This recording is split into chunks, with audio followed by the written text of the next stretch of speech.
just found out that the new 2020 Corvette is on display, and we're gonna go check it out.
A lot of people are really excited about this Corvette.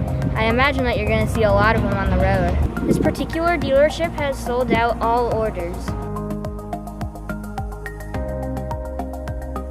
It was really cool.